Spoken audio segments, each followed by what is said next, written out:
Mesdames et messieurs, ce soir, le Palais d'Egmont nous ouvre ses portes pour une soirée commémorant le 400e anniversaire de l'accession au trône de la dynastie Romanov. De nombreuses personnalités sont présentes, dont des membres de notre famille royale. Suivez-moi. Et c'est l'un des derniers héritiers des Romanov, son Altesse impériale le Grand-Duc Georges de Russie, qui accueille les invités.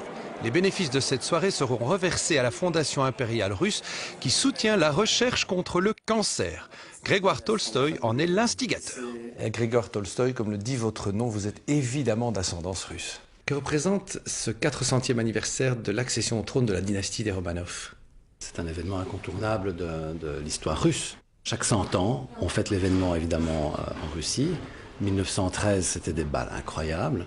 On ne pouvait pas passer à côté en 2013, il faut le faire. Il y a d'autres manifestations ailleurs qu'à Bruxelles? Oui. Il y a des manifestations dans le monde entier, surtout en Russie, évidemment, heureusement.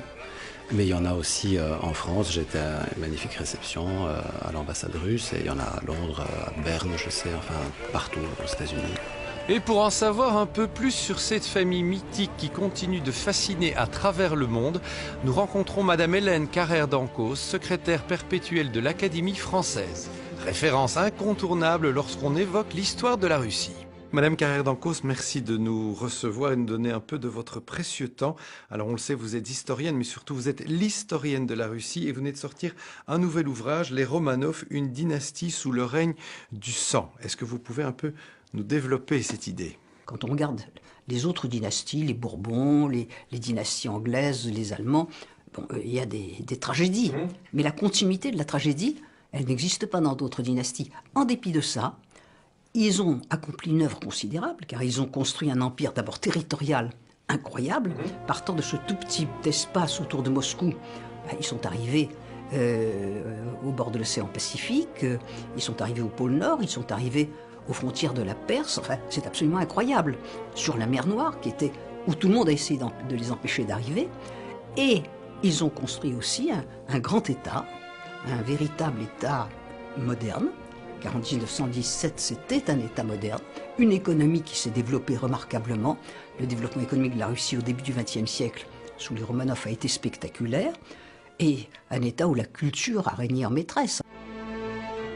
Et s'il y a bien toujours à Paris un spécialiste de la culture russe, c'est Emmanuel Ducamp, historien de l'art. Pour lui, impossible d'évoquer le faste de la cour et des collections impériales des Romanov sans parler de l'impératrice Catherine II.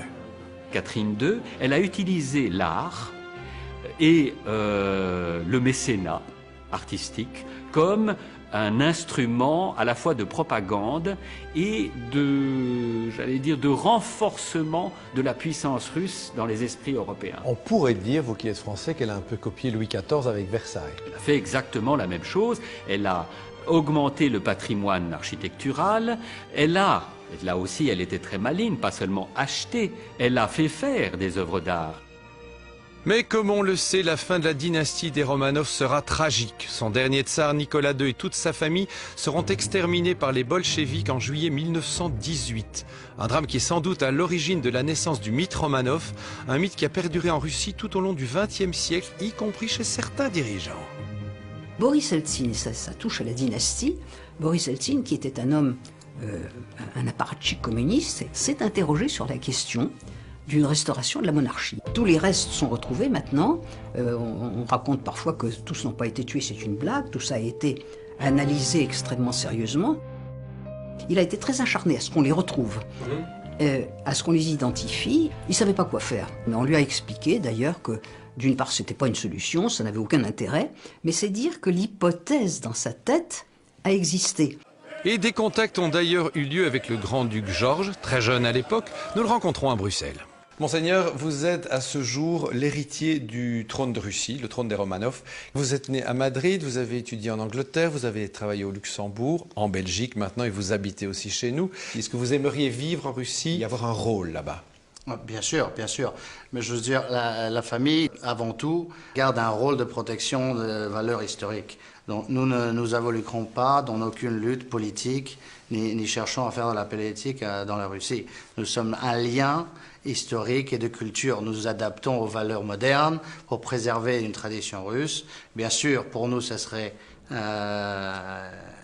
une grande joie de pouvoir retrouver notre patrie et avoir une place là-bas. On restaure de nos jours les valeurs traditionnelles de la charité. On travaille beaucoup avec des ONG, des associations de charité pour établir ces traditions et ces valeurs qui ont été effectuées par la famille à travers l'histoire et faire une liaison avec le pays. Merci, Monseigneur. Merci.